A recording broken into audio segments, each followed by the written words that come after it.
Hi, good Monday morning. This is Anna from HotOptionBabe.com. On the chart, I have a screenshot of the eminis. Today is August 15, 2011. Now, if you guys remember me speaking about this M&A pattern through the last couple weeks, that's exactly what is playing out here. There's your M coming down, made those lows, and now it's coming up to make an A pattern.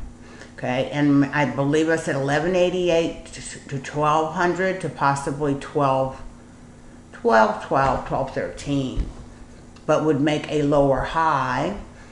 Excuse me. Would make a lower high, so you have your M. Let's do it in yellow. Oops. These things are pretty sensitive sometimes. So your M, make it bigger. There's your M. Okay, you got your M all the way down here. Can't. Okay, and let me pull it up. You see where it came all the way down here. Now, there's your M, and it continued down here. Now it's making an A, and it should go like this. Whoops. This is not the computer I like to record on, but it's the only thing I got right now. So, where can we go from here? So even if we came up to 1213, I suspect then we'll put in a higher low, and then come in to make some new lows.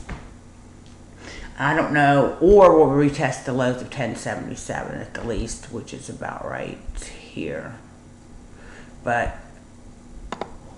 I have a feeling that we may break to some lower lows. Now, if you look on the daily, it is pointing up. It's worked off some of that oversold conditions.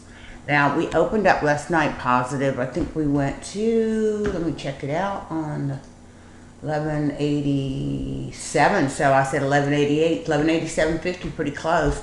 Now, will that be enough? I'm not sure yet. We have to see how this week plays out. It's options expiration, so that being said, that means that we're going to have another week of some whipsaw action.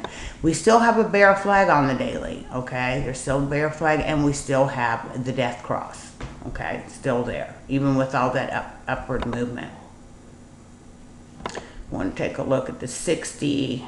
60 right now is pointing down here.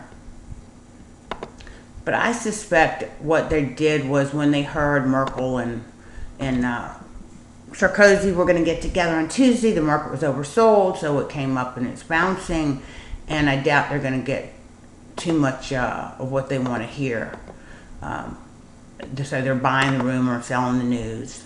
But it lines up with the charts anyway, so that's what we look for. We look to see if it lines up with the charts. Now there was a W pattern here that I pointed out to the room, and I said, look at this, you know, it looks like we're going to take off for a little bit, and we did. Okay, now on the 60 you have us pointing down. So let's take a look at, now a lot of people ask me about gold. Well, I'm still bullish on gold, and I'll tell you why.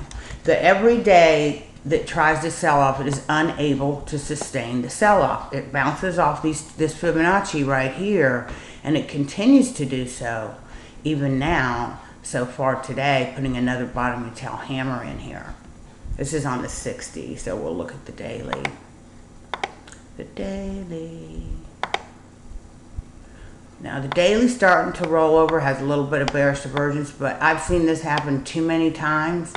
The way it's acting as if they are buying it's still in a strong uptrend, bullish uptrend, and until it breaks 1700, I say it's going to continue its bullish uptrend. Okay, we're only down a couple points this morning so far, and that's not a lot. That's not a lot. So, and I saw Friday we were down over 20 points. Reversed and came back up to be positive for the day. So I knew to not be short gold and to be long gold. Same story probably with silver, though a little less so, but still a bullish pattern. You can see it here on the daily turning back up. And I had the room go long for a trade on Friday in silver, and it turned out to be quite a good trade since we were down and ended up, it was down on the SI was down about 15 cents, and it ended up being up about 40, so that was quite some swing. If we go over to crude, I don't have a position in it as of now, but we'll take a look at it. It does have this bear flag here on the daily. It is doing the same thing as just about as the S&P or the eminis. It's got some bullish activity pointing up. However, it does have that bear flag. Okay, I believe this is just a 4 wave in this and in the S&P as well. That's about all I am in. I am loath to do too much right now in this volatility. Now this is options expiration, so again you can get these wild, crazy swings. So I am going to keep it light, keep it tight. I think we had the Empire manufacturing came in worse than expected. Google's going to acquire Motorola's mobility for $40 a share in cash. Wish I had that mobility one for sure. And let's see if we can get. Let me see here. Find out what those numbers were. I believe it was minus. I don't remember what the Empire was, but it was pretty bad. It was not a good number. It was not a good number. So that being said, you guys trade carefully. It's a rough time to trade. I'm just, like I said, keep it light, keep it tight. And if you need any help, info@hotoptionbabe.com. And I hope this helps you. So on the upside, looking for a little bit more, if any. And then down to retest the lows of 1077 or possibly lower. I'll know more as we go along this week. So Tuesday's typically the most bullish day in OPX.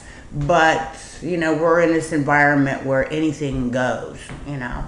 So have a great trading week. I'll be here, and if you need me, I'll be around on the free and on the and in the lounge. So take care, and if you have any questions, you have my email. Thank you.